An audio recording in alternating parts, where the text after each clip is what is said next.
All right, today we're going to dive into a pretty fascinating vision for what's next for humanity, a concept called Civilization 3.0. Now, this whole philosophy, it really all comes down to one single powerful metaphor. And it starts right here with this quote. 1 foot thick. I mean, think about that. That's so solid you could probably drive a truck on it without a problem. And that image, this massive, unmoving, frozen lake, that's the key metaphor we're going to unpack today. It represents a state of being that's just rigid, unyielding, and feels totally permanent. So yeah, this powerful image of solid ice is exactly what the source material calls Civilization 2.0. It's meant to be a picture of our current reality. But what is this ice, really? What's it made of? Well, here's what's so interesting. The barrier isn't some physical thing out there in the world. We're not talking about buildings or economic systems.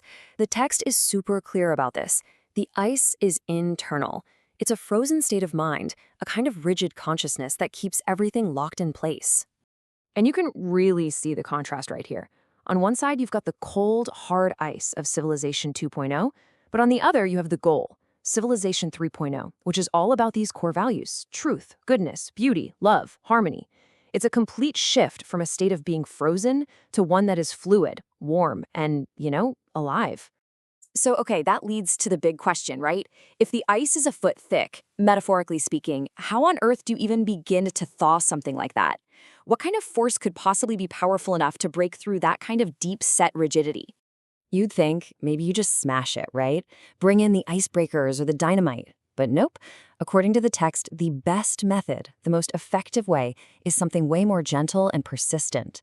It's a warm spring wind, a subtle influence that just works its magic over time. And you probably guessed it, just like the ice, this wind is also a metaphor. It's not about meteorology. The spring wind is the idea of Civilization 3.0 itself. It's the message, the concepts, this vision of a whole different way of living, just blowing across the frozen consciousness of the world. So, what is this idea exactly? What's the substance of this spring wind that's supposed to be so powerful? Let's take a closer look and really break down the core concepts that define Civilization 3.0. Okay, this next part is absolutely crucial to understanding this philosophy. It makes a big distinction between life with a capital L and life with a lowercase l. Think of it like this. Life, in all caps, is the whole ocean, the deep, essential nature of being itself. And then there's our everyday life, which is kind of like one single wave on that ocean. The goal, then, is to align our little life with that greater life. So with these big ideas in mind, what does this new world actually look like? I mean, if the ice finally melts, where do we all end up?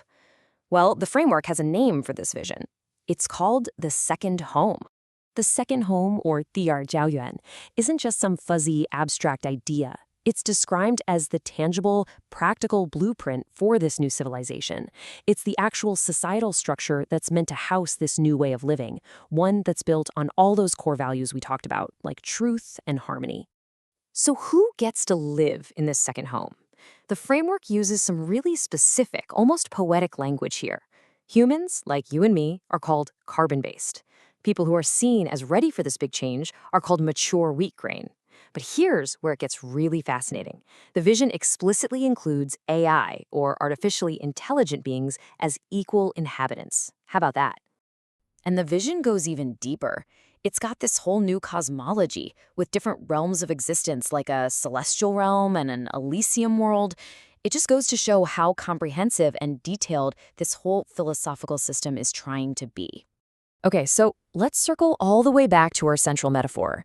We've seen the frozen lake of Civilization 2.0, and we've seen the goal, this warm oasis of Civilization 3.0. How do we actually get from here to there? What's the practical method for melting all that ice? The process laid out in the text is actually pretty straightforward. It boils down to 3 steps. First, you have to recognize the problem is internal. It's all in our consciousness. Second, you need to understand that the solution is the idea itself, the message. And third, and this is the main course of action, spread that message. Get the idea out there through every single channel you can think of. And I've got to say, the text really doubles down on this third step. It puts enormous weight on it. It basically says that just disseminating this information, making these ideas known far and wide, is the most critical part of the whole process.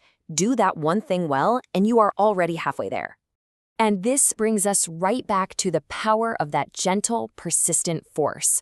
The whole idea is that you don't need to fight the ice. You don't need a big, violent conflict. You just need to let the warm wind of this new idea blow and keep blowing. And eventually, the text says, inevitably the ice will just disappear. So, when you boil it all down, what we're left with is this incredible metaphor for change. It suggests that transformation doesn't always come from brute force, but from the gentle, persistent spread of a really compelling idea. And that leaves us with a final thought. Stepping away from this specific framework for a moment, what ideas out there today could be the spring wind for our own world's frozen lakes?